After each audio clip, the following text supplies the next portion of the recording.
The Chicago Bears lost embarrassingly to the Vikings that they should have had no business losing to by a score of 27-24.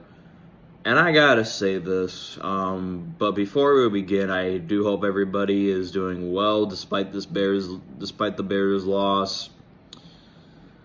I want this to make this abundantly clear to most of you. When I'm criticizing Caleb, I'm not giving up on Caleb. All right, I want to make that clear before people say you're being too hard on Caleb. It's his second year, and I get that. But that doesn't mean I can't criticize him when I don't see shit that he should not be doing in his second year when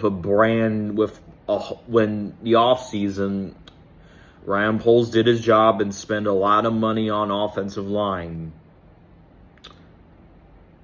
Caleb had no excuses to perform the way that he did. And I know the stat line, people use the stat line and be like, oh, Caleb had a good game.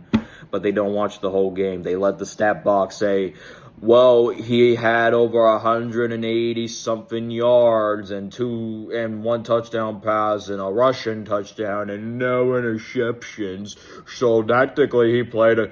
No, don't let that fool you, because after the opening drive, he turned into a pumpkin.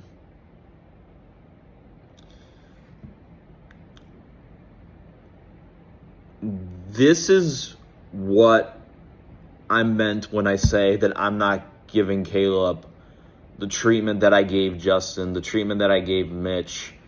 It's because of the simple fact that Mitch and Justin never got the treatment Caleb did. So, and there's no excuses. Caleb should have played better. And I want this to make it clear. That doesn't mean I'm giving up on Caleb like people are misinterpreting. I'm not giving up on Caleb. It's the first game in a new system. He's under a new head coach. And it's Ben Johnson's responsible as well because he should have called better plays. But once again, I am abundantly pissed off at last night because of the simple fact that this is a game the Bears should have won. The defense.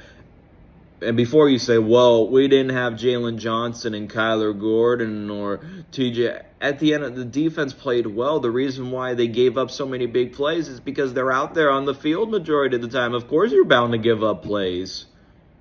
Do you really think the Bears are going to beat the Lions next week? They're looking for vengeance after their week 1 debacle. The Cowboys? Maybe. But it's gonna take a while for this offense to click, for the Bears' offense to click. And let's be abundantly clear. If you thought the Bears were gonna somehow magically win, I said it before the year. You can go back in my videos. You can go check. I said the Bears are gonna win 7 games, maybe 9 at the maximum. But this is an indictment. This loss was on Caleb Williams. And I already know what the comment. I already know what some people in my community say. Well, you wouldn't say that if it was Justin. Justin Fields had a good game. Not his fault. His defense kept giving the Jets defense literally allowed Aaron Rodgers to play like prime Aaron Rodgers. He put up 32 points. Caleb technically only put up 10. And don't even count that shit in garbage time when the Vikings were playing prevent defense. Don't count that shit. The Bears offense put up 10 points. The Jets offense put up 32 against a very good Steelers team. So don't try to flip it and say you wouldn't say this if Justin Fields played the exact, because Justin Fields didn't. But Michael, are you saying Justin Fields? Yeah, I'm saying Justin Fields is better than Caleb. That's the bottom line. Justin Fields is better than Caleb.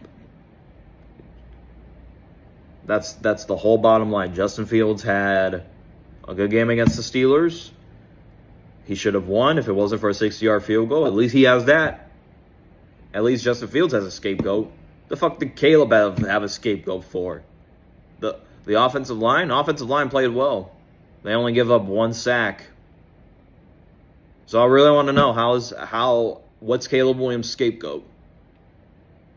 Was it just because it was his first game? I mean, I think you may be allowed to use that under a new regime, but at the end of the day, that's not really much of a good excuse to why you perform the way you perform.